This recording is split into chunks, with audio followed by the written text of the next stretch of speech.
Shalom, teman-teman terkasih.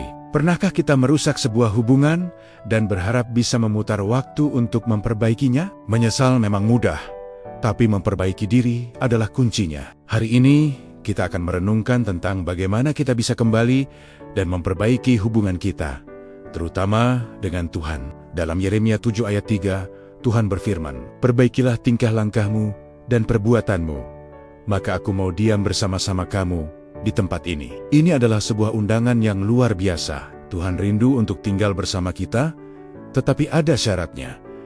Kita harus memperbaiki hidup kita. Ini bukan sekadar penyesalan sesaat, melainkan perubahan yang nyata dari hati. Pada masa Nabi Yeremia, bangsa Israel sedang mengalami krisis. Mereka terjebak dalam ritual keagamaan yang kosong, tanpa ada perubahan hati yang tulus. Mereka kehilangan fokus pada hubungan yang benar dengan Tuhan.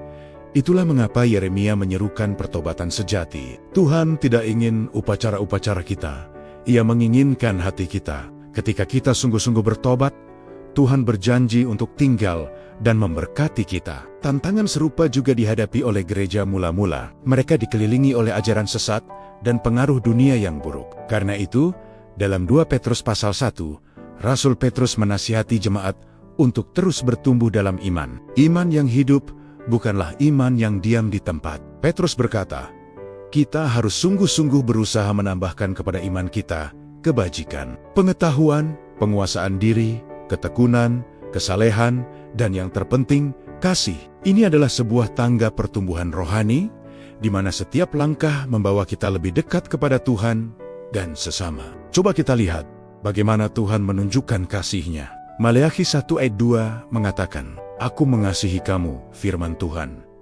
Meskipun bangsa Israel seringkali tidak setia, kasih Tuhan tetap ada. Kasih inilah yang menjadi dasar mengapa Dia terus memanggil kita untuk kembali. Kasih-Nya begitu besar, sehingga Ia tidak pernah menyerah pada kita. Lalu, apa jaminan dari semua janji Tuhan ini? 2 Korintus pasal 1 menjelaskannya dengan indah. Di dalam Kristus, semua janji Allah adalah ya dan amin, bukan ya dan tidak. Kristus adalah kepastian dari kasih dan janji Allah. Melalui Dia, Allah telah meneguhkan kita, mengurapi kita, bahkan memberikan Roh Kudus di dalam hati kita sebagai jaminan. Ini adalah bukti bahwa Tuhan serius dengan habenggenia dengan kita. Teman-teman, kita semua pernah berbuat salah. Namun, yang Tuhan cari bukanlah penyesalan yang berlalu begitu saja, melainkan pertobatan yang tulus. Pertobatan yang dimulai dari hati dan terlihat dalam perubahan sikap hidup kita sehari-hari. Tuhan merindukan hubungan yang erat dengan kita, dan itu hanya mungkin jika kita mau berbalik kepadanya dengan segenap hati.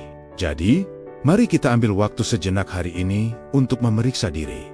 Adakah area dalam hidup kita yang perlu diperbaiki? Adakah hubungan yang perlu dipulihkan?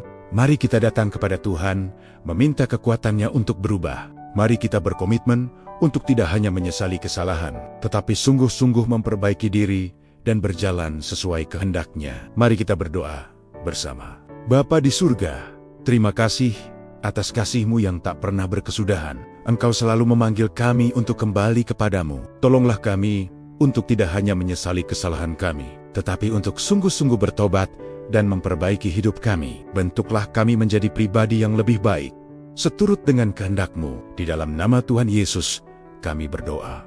Amin. Terima kasih sudah merenung bersama hari ini. Jangan lupa untuk like, subscribe, dan bagikan video ini agar lebih banyak orang yang diberkati. Sampai jumpa di video selanjutnya. Tuhan Yesus memberkati.